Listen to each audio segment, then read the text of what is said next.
Hello, everyone, and welcome to week 5 of social work practice with families. Kudos to you guys for really doing some awesome work in the field. I'm excited to have learned about all of your unique and interesting family dynamics and how much of your personal and professional life is tied into what you can do with families. So kudos to you guys for being so amazing and making it this far in the course. I know it's a lot of work and a lot of information quickly, but it seems like you guys are really taking a good grasp on things. So great. So let's dive into your 4 assignments due this week. Your very first one is actually my favorite because it's going to prepare you for your final integrated paper around your genogram and assessment of family. And so what you're going to do is you're going to do a couple of different steps, about a total of 3. Your first step is going to be to take a look at these resources and pay attention to the genogram you created in week 3 pertaining your own personal family genogram, and you're going to actually now write about a present or a past clinical case.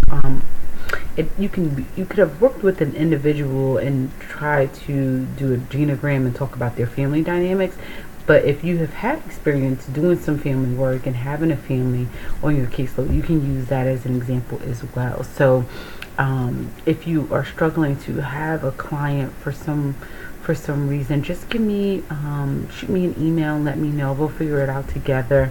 But I'm pretty sure you guys have had some type of experience that you could use for this assignment. So your step 1 is to kind of look at all your resources, and then what you're going to do is draw a genogram, very similar to week 3 where you have 3 generations. And I really want you to pay attention to the trends and the different kinds of patterns that you're seeing amongst families. Some things can be positive, maybe not so healthy, sometimes, mental health concerns. You see that in generations. You see substance abuse. You see, whether you feel like there's healthy communication patterns or not.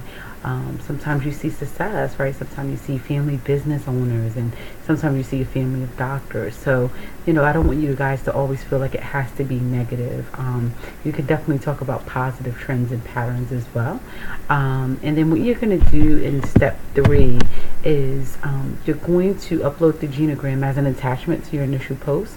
Then you're going to write a short assessment of the family, discussing your hypotheses about the causes of the problem, any relevant life cycle and social cultural issues, and family strengths. I think that's always a great way to work with a family, is to really highlight their strengths, especially when there might be a lot of triangulation going on and a lot of issues that present, and trying to find a diamond in the rough, so to speak, can help, for the clinician, but also the family to feel a little alleviated that they have great things that they can use maybe as transferable skills within the family to combat some of the challenges they're facing. So you also want to describe any issues that you encountered while creating the genogram. Did you find the process of creating the genogram easy, difficult? What did you learn, or what surprised you? I know sometimes what always surprises me is sometimes the amount of information you can get from doing a genogram, because sometimes the way that I usually ask questions can lead to possible trauma coming out, whether it's physical, verbal, or sexual. And sometimes you see that is being a trend in families, unfortunately. And so, feel free to talk about your level of comfort or discomfort with those types of things, and being told that in a genogram type of way. And then, maybe it sparks something for you and your own family, and how you kind of relate, or things may feel taboo to you based on what somebody's family's dynamics are, because we're all so different. So have fun with that. I think you guys will be able to really get a good practice with doing this, so that when you do other kinds of work, this will be easy. The more that you do the genograms, the easier they become. So I'm interested to see how you guys respond based on your past client or current client. And you want to make sure you respond to at least one classmate by this Sunday.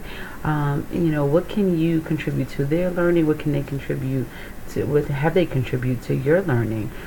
So that is your very first assignment. And then your second assignment is your EFT and attachment discussion post. So what you're going to do here is watch the Johnson EFT film and the reading with the Johnson article this week, and you're going to identify and discuss how 3 of the basic tenets of attachment theory in the Johnson article apply to EFT family therapy. In your own words, describe the significance of attachment theory in couples therapy.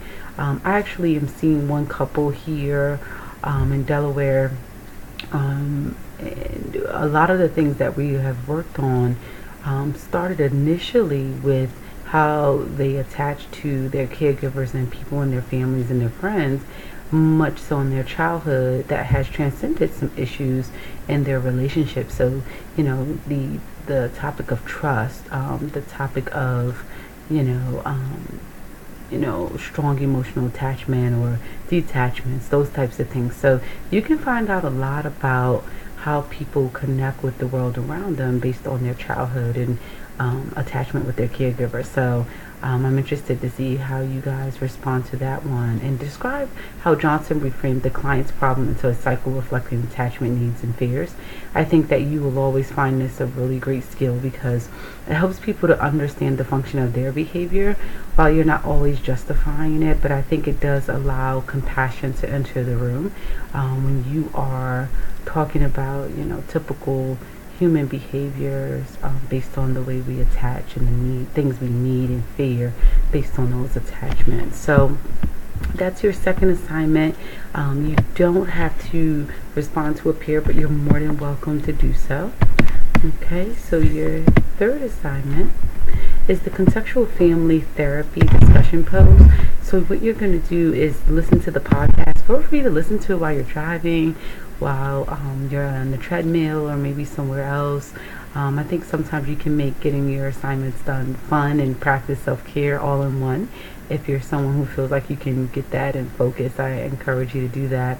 And what you're going to do after you listen to the podcast is just respond to a host of questions, but I'm not going to read them verbatim because I know it's pretty straightforward. But what I would like you guys to do is make sure that you kind of keep your questions in the discussion post. It's just easier for me to read, to understand that you have responded to those questions, because sometimes it can be a little confusing what questions you're responding to depending on how you write them, and then making sure that you have the meat and potatoes in your discussion post, that you're not just giving something one line or one sentence, that you're really thinking critically about the question and responding.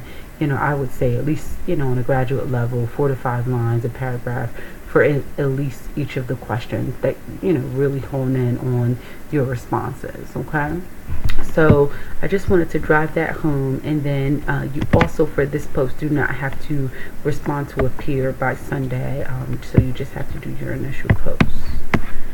Okay, and then lastly but not least is the continuation of the family therapy theory grid. So you're going to do very much the same thing you've been doing. Make sure that you keep your past weeks inside, because what you want to do is keep a full track of your theory grid all the way down to week 6. So then that way you have a resource for you in the field currently, and maybe even later you might find it really resourceful.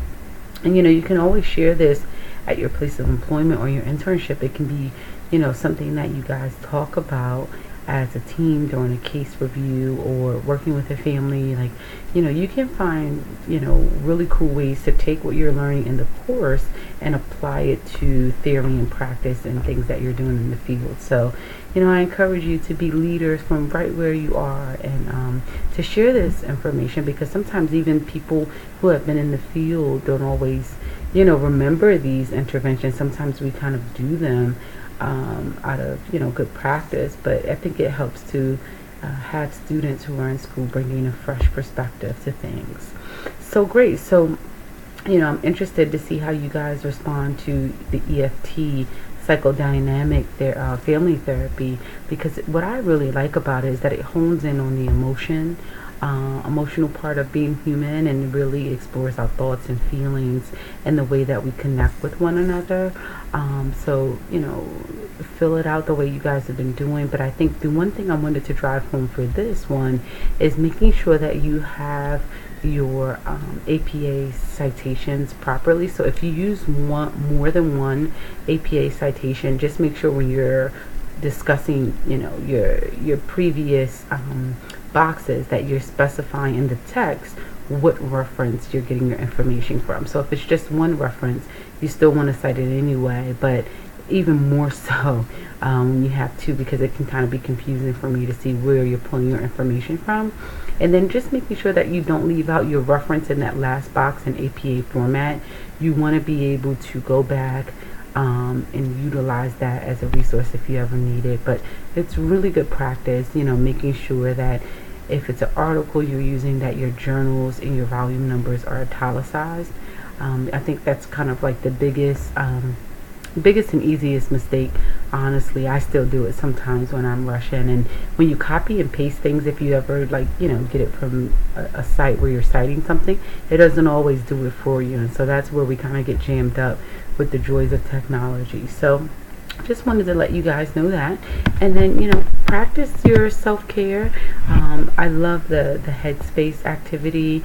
You can give yourself a timeout. How meditation makes work suck less, and how to meditate in 10 minutes. I always tell people I work with to take time for yourself, to take 10 mindful minutes when you can, because it does allow for a whole new perspective, and just the day-to-day stressors that we can endure in the workplace. And also being students is very stressful, knowing the amount of work that you have to get done on a week's time. So kudos to you guys. You're doing great. Keep up the great work. I am here to support you if you need anything.